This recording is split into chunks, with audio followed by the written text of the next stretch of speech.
Yo, what's up sa inyong lahat mga ka-dreamers ulit? Yo, gusto ko lang linawin for this vlog yung kumakalat na marami daw pong nagbebenta ng Lamiya.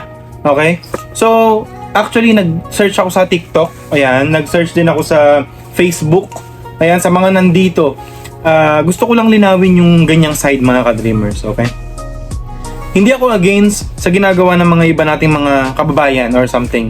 Kasi diskarte po nila yun eh, 'di ba? Kumbaga, yun yung yun yung way nila para kumita ng pera. Hindi ako dun against kasi sa kanila po yun. Pero gusto ko lang klaruhin mga ka-dreamers na regarding sa pagbebenta ng Lamiya.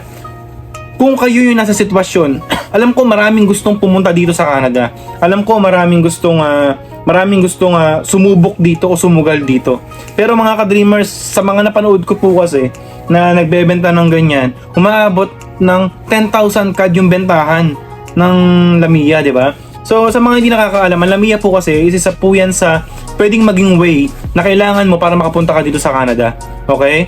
Which is pwedeng close contract ang ibigay na Lamiya sa'yo, or pwede rin naman na, pero karaniwan po kasi ng Lamiya talaga, close contract po yan. Once na makakuha ka niyan, hindi ka pwede magtrabaho sa ibang employer. Okay? Pero mga ka-dreamers, ano ko dito, bakit gumawa ako ng reaction video about dito? Unang-una sa lahat mga ka-dreamers, para sa akin, hindi okay. Paano bang explain to? Okay, explain ko na lang bakit sa nararamdaman ko. Para sa akin, wag niyong subukan. Kasi sobrang unang-una sa lahat, 10,000 CAD. 10,000 CAD mga ka-dreamers, halos 600 to 700,000. Ay, tama, 600 to 700,000. Imagine, yung laki na babayaran nyo para lang makakuha ng Lamiya. Which is, may iba naman pong other way para makakuha kayo ng Lamiya mga ka-dreamers. Okay? Paano? Sige, paano? Yung nga lang susugal. Mga ka-dreamers, simple lang yan. Kung nasan man kayo ngayon at may 600,000 kayo, mas maganda i-invest nyo na lang yan. Okay? Magsimula kayo ng maliit na negosyo. Okay? Ayun, para sa akin, ayun yung suggestion ko kaysa bumili kayo ng ganyan. Kasi baka mamaya bumili kayo, pagkarating nyo dito, magkaroon pa ng problema.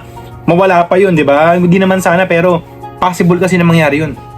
Okay? Tao po yung nagbebenta ng Lamiya. Okay? Pero, anong nangyayari lang po kasi dyan, yung tao lang po yung naghahanap ng hiring dito, and then, pag may Lamiya na available, syempre, i-apply nila, i-ano nila dun. Tapos, ang mangyayari po niyan, pag nakuha na nila, pinabayaran pa rin naman po ng employer yung Lamiya na yun. Tapos, yung tao kikita.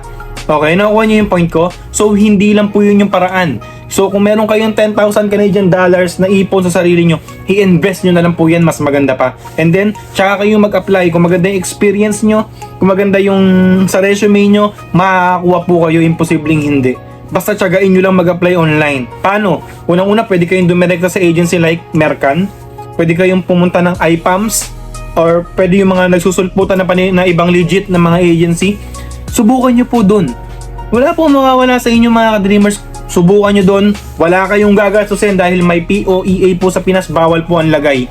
Meron man kayong gastusin, siguro yung mga pamasahe, medical, yun lang po. Pero the rest, hindi nyo kailangan gumastos ng 600,000 to 700,000 para dyan. Okay? Next, ano bang ibang paraan?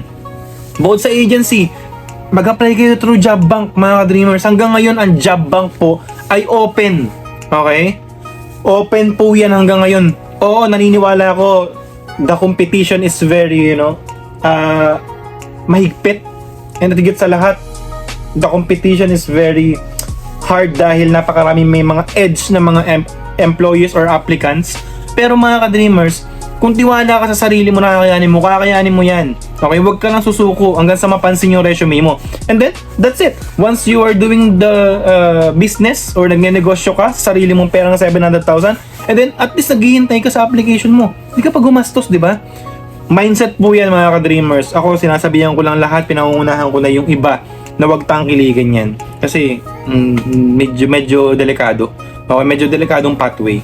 Okay? Agency, and then sa lahat, Job Bank, or pwede yun, kung may kakalala kayo dito, referral, pero hindi nyo na kailangan magbayad.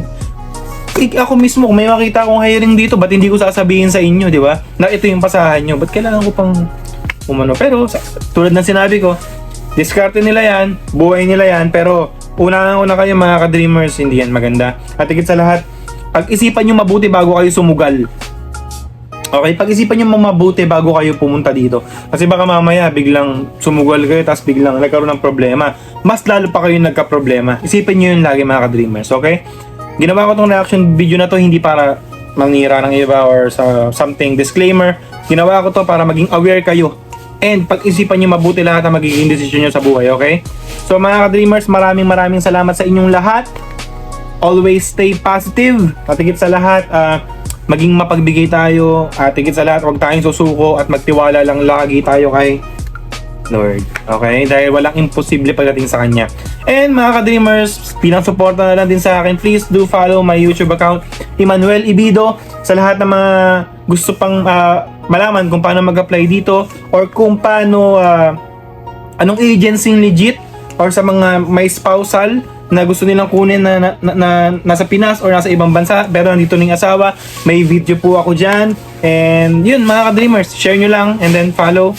Ayun lang po, yun pa lang, napakalaking tulong na sa akin mga ka-dreamers. So maraming salamat sa suportang tunay mga ka-dreamers. Stay positive, lagi tayong magdasal at higit sa lahat, umaksyon and huwag tayong susuko sa pangarap natin, okay? God bless you all. Peace, yo.